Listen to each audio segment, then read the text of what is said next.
አሁን ኢትዮጵያ በአፍሪካ አንደኛዋ ስንዴ አምራች ናት እንላለን። ባይዘው ይሄን ጥያቄ ለማንሳት ይሞክሩ ሰዎች አሉ። ኢትዮጵያ በአፍሪካ አንደኛዋ ስንዴ አምራች ብቻ ሳትሆን ሁለተኛ አምራች ከሆነችው ግብጽ 3 እጥፍ ትበልጣለች። በድፍረት ነው ይሄን የምናገረው፣ በሙሉ እምነት ነው የምናገረው። እውነት ስለሆነ ስንጀምረው እናንሳለን። አሁን 3 እጥፍ ግብጽ ከምታመርተው እኛ እናመርታለን። ከፍተኛ የስንዴ ምርት አለ። ይሄን ለማጥላላት ይሄን ለማራከስ የለም ለማለት ሙከራዎች ሊደረጉ ይችላሉ። ግን ማንም ሰው ከዚች ከተማ 10 15 ምናምን ኪሎ ሜትር መንዳት ከጀመረ በኋላ የሚያየው ጉዳይ ነው። ከዚህ ወደ ሰሜን ሸዋ የሚጓዝ ሰው ከሱሉልታ ጀምሮ ባለው መንገድ ውስጥ ኦል ዘ ዌይ ያየዋል፣ ሌፍት ኤንድ ራይት። ምንም የተደበቀ ነገር አይደለም። ፋብሪካ እንኳን አይታይም፣ የታሸገ ቤት ውስጥ የሚሰራው። ይሄኛው እኮ ሜዳ ላይ ነው ያለው። በሁሉም ጫፍ ተንቀሳቅሰን እናያለን። ሌላው ቅድም ባነሳሁልሽ ውስጥ የሚታየው ቴክኖሎጂ በሚመለከት እኔ ዛሬ ኢትዮጵያ ውስጥ ምን ያክል መሬት እንደታረሰ በየአካባቢው ሄጄ ማየት አይጠበቅብኝም። በሳተላይት ኢሜጅ ሲስተሞች አሉ። ምን ያክል መሬት እንደታረሰ እናውቃለን። እዚህ ሆነን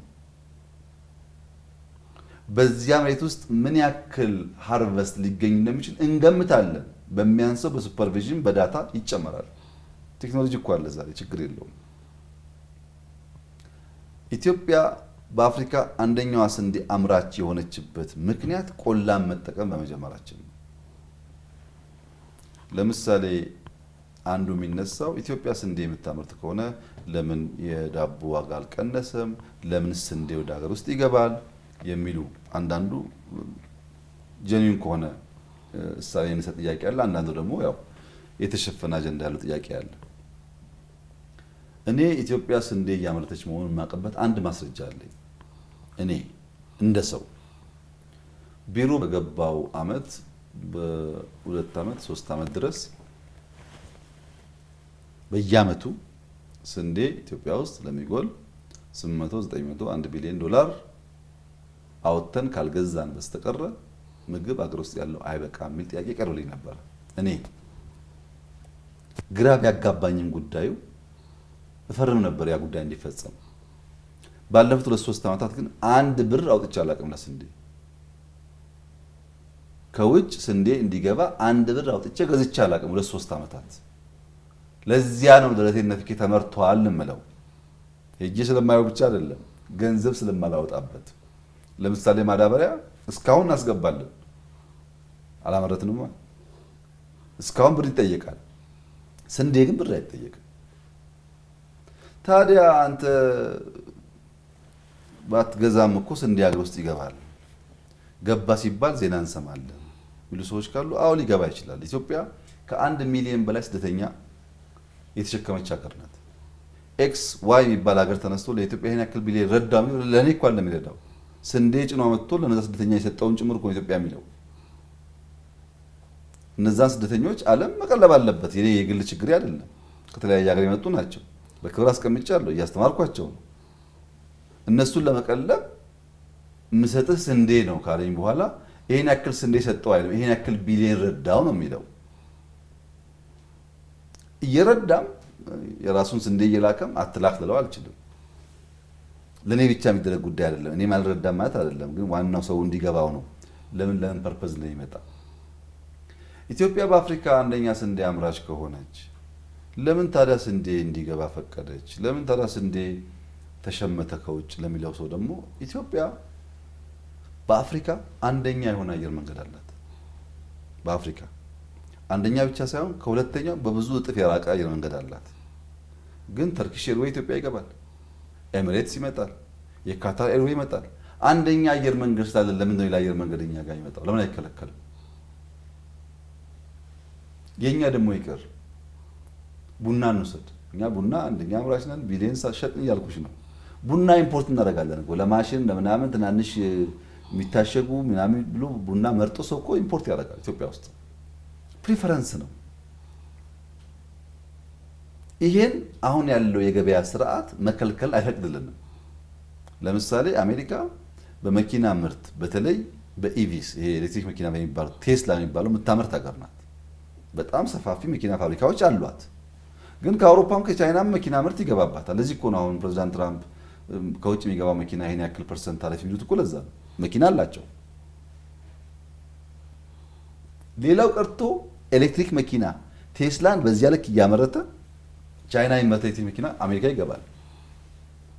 እኔ አምርቼ እሸጥብሃለሁ አንተ አታመጣብኝ ማለት አይቻልም። እኔም እሸጣለሁ እሱም ይሸጣል። ገዢው ሰው ግን ሁለት ነገር የትኛው እንደሚገዛ ይወስናል። አንደኛው የሰለጠነ የነቃ ማህበረሰብ የናሽናል ጥቅም የገባው ብሔራዊ ጥቅም የገባው ማህበረሰብ ሲሆን የሀገሩ ምርት ያስቀድማል ሳይነገረው። የሀገር ምርት መግዛት ፋይዳው ስለሚገባው በጠቅላላ ጥቅሙ ስለሚገባው የሀገር ምርት ያስቀድማል። ይህን በአውሮፓ ገበያ በቻይና ገበያ በደንብ እናየዋለን። የእኛም ሀገር ሰው እየነቃ ሲሄድ ውጭ ናፋቂነቱ የውጭ አድናቂነቱ እየቀነሰ ሲሄድ የራሱን ምርት ዋጋ ሰጥቶ ችግር እንኳን ቢኖርበት የኔ ነው እያለ ይገዛዋል። አንዱ መንገድ እሱ ነው። ሁለተኛው በሀገር ውስጥ ምርት ሲትረፈረፍ ከውጭ ከመጣው ጋር በዋጋ ንጽጽር የተሻለ እንዲሆን ማድረግ ነው። ያን ማድረግ ቀላል ነገር አይደለም። ለምሳሌ ስንዴ ሌላ ሀገር የሚመረተው ቡና እንውሰድ። ስንዴን ትተን ቡና ብራዚል በሄክታር 120 130 ታመርታለች በሄክታር። እኔ በሄክታር 15 ታመርታለሁ ማክሲመም ነው። እዛ ድረስ በአንድ ሄክታር 15 የሚያመርተው ሰውዬና በአንድ ሄክታር 100 ምናምን የሚያመርተው ሰውዬ ገበያ ሲመጡ እኩል አይሸጡም። ማሽነሪስ ያስፈልጋል፣ ኢንቨስትመንት ያስፈልጋል። ስንዴ ዩክሬን በሄክታር የምታገኘውን ግማሽ ነው ያላገኘው። ማሽነሪ ይፈልጋል። ስንዴ ያመረትኩኝ እንጂ ገና በጣም ብዙ ስራዎች ይጠበቅብናል። እና በአንድ ሄክታር 100 ኩንታል የሚያገኝ ሰው በአንድ ሄክታር 50 ኩንታል ከሚያገኝ ሰው ጋር ሲወዳደር ዘሴም ሳይዝ ባለው መሬት በጣም ብዙ ምርት ስላመረተ ባነሰ ዋጋ ይሸጣል። በዋጋ መወዳደር ሌላ ፈተና ነው ማለት ነው። ይሄ ጊዜ ይፈልጋል። ከዛ ውጭ ኮንትሮባንዱ አለ፣ ደላላው አለ። የኢትዮጵያ ምርቶች ኢሌጋል በሆነ መንገድ ወደ ውጭ ሀገር መሸጥ የተለመደ ነው። ኮንትሮባንዱ፣ ደላላው፣ እኛ በሄክታር የምናመርተው ምርት ለመወዳደር ያለው ውስንነት፣ የዓለም የገበያ ንግድ ስርዓት በራሱ ደግሞ መከልከል ስለማይፈቅድ ሰው ደግሞ ነቅቶ ብሔራዊ ጥቅም ገብቶት የራሱ ምርት ስለማይገዛ ሲደማመር የሚፈጠሩ ፈተናዎችና ችግሮች አሉ። በፈለግነው ልክ ኢምፓክት ማድረግ እንቸገራለን። ለምሳሌ ዘመን መለወጫ፣ ገና፣ ፋሲካ፣ አረፋ ሲመጣ እኮ የኔ ስራ እኮ ልክ እንደ መንግስት ስራ ኮሚቴ አቋቁሜ ምርት ካለበት አስገዝቼ አስጨኘ እኮ ነው እዚህ ያመጣው ማከፋፈለው። ስራዬ ስንት ኪሎ ገባ፣ ስንት ገበያ ወጣ፣ ስራዬ እኮ እሱ ነው። በገና እለት ዋነኛው ስራዬ እንቁላል ስንት ሸጠ፣ ስጋ ስንት ሸጠ ነው ስጠይቅ የምውለው። ለምን? ገበያ ስርዓቱ ዊክነስ ስላለበት ፈላጊው አለ፣ ምርቱ አለ። እዚህ መሀል ላይ ኢንተርቪን ካላደረግን በስተቀር ሰው ስለሚቸገር፣ ግን የኛ ስራ መሆን ስለሚገባው አይደለም። ብዙ ደላላና ብዙ አምታች ስላለ ድሃው እንዳይጎዳ ለማድረግ ነው እንደ መንግስት ቁጭ ብለን እንደ ስራ የምንሰራው ማለት ነው። እነዚህን ጉዳዮች ታሳቢ ማድረግ ያስፈልጋል። እኛ ስላመረትን ኢምፖርት አናደርግም ማለት አይደለም። እኛ ስላመረትን በዋጋ ደግሞ እንወዳደራለን ማለትም አይደለም። ብዙ ፋክተሮች አብሮ የሚከተሉ ነገሮች አሉ። ይሄን እያረቅን እንሄዳለን። ማምረት እንደምንችል ገብቶናል። ስንዴ በጥቂት ዓመታት ውስጥ ከአፍሪካ አንደኛ እንደሆነ ሁሉ በሄክታር እያሰፋን እያሳደግን መሄድ እንዳለብን ገብቶናል። ገንዘብ ይፈልጋል፣ ጊዜ ይፈልጋል፣ እውቀት ይፈልጋል። እየሰራንበት ነው። የሰራንበትን በመካድ የጎደለንን መሙላት አንችልም። የሰራንና ያገኘነው ውጤት እያደነቅን የጎደለውን ደግሞ እየሞላን እንሄዳለን። በዛ አይን ካልታየ በቀር አደገኛ ችግር ያመጣል። በጥቅሉ ቆላ ላይ ኢትዮጵያ ከፍተኛ አቅም አላት።